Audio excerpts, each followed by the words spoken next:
तो स्वागत है आप सभी का हमारे एक फिर से नए वीडियो में। और इस वीडियो में हम लोग बात करेंगे निर्वाचन आयोग के बारे में। तो बिना टाइम वेस्ट किए हुए चलिए शुरू करते हैं। तो सबसे पहले हम लोग जान लेंगे कि चुनाव आयोग का गठन कब हुआ था। तो 25 जनवरी 1950 को हुआ था और इसी दिन 25 जनवरी के दिन ही मतदाता दिवस मनाया जाता है। और इसकी संरचना जो है जिसमें 3 लोग आते हैं, एक चीफ इलेक्शन कमीशन होता है और अन्य 2 होते हैं। और इसका कार्यकाल 6 वर्ष या 65 वर्ष की आयु तक ही होता है। इन दोनों में से जो सबसे पहले पूरा हो जाएगा वो मान्य रहेगा। हालांकि पहले एक ही चुनाव आयुक्त रह सकता था, पर गोस्वामी समिति के सिफारिश पर 1993 में 3 सदस्यों की संरचना की गई और चुनाव आयुक्त का नियुक्ति राष्ट्रपति द्वारा किया जाता है। कुछ फैक्ट्स जान लेते हैं गाइस, जैसे कि सबसे पहले भारत के मुख्य चुनाव आयुक्त सुकुमार सेन जी थे, जो कि 1950 से 1958 तक रहे। और भारत की सबसे पहली महिला चुनाव आयुक्त जो कि वी.एस. रमा देवी थी और अब तक की एकमात्र हैं। और जो अभी भारत के वर्तमान मुख्य चुनाव आयुक्त हैं वो श्री ज्ञानेश कुमार जी हैं, जो कि 26वें नंबर पे आते हैं। चुनाव आयोग के कार्य और शक्ति के बारे में जान लेते हैं।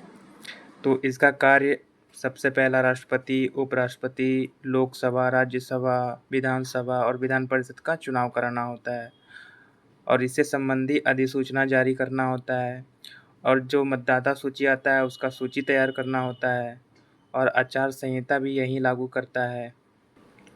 और चुनाव क्षेत्र में परिसीमन या सीमांकन करना भी होता है। परिसीमन यानी जनसंख्या बढ़ने पे सीटों का बंटवारा करना या क्षेत्र बढ़ाना, और ये केवल अब तक 4 बार ही किया जा चुका है।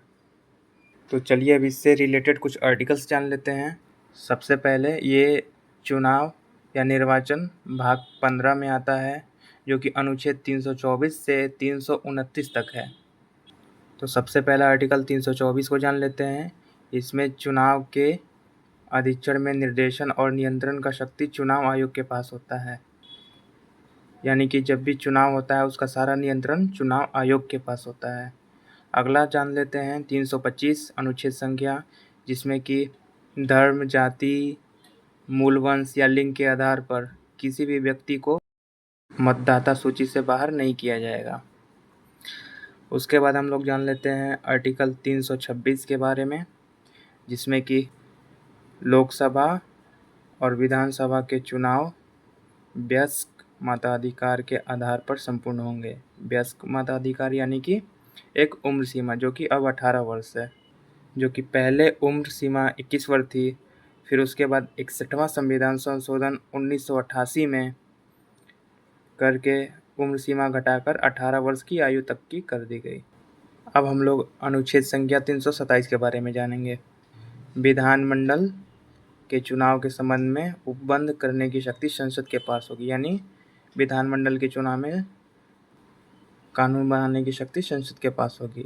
उसके बाद अनुच्छेद संख्या 328 के बारे में जान लेते हैं, जो कि विधानमंडल के चुनाव के संबंध में प्रावधान करने के लिए राज्य विधानमंडल की शक्ति है, लेकिन तभी तक विधानमंडल के पास शक्ति है जब तक कि उस पर सांसद कानून कोई ना बनाए।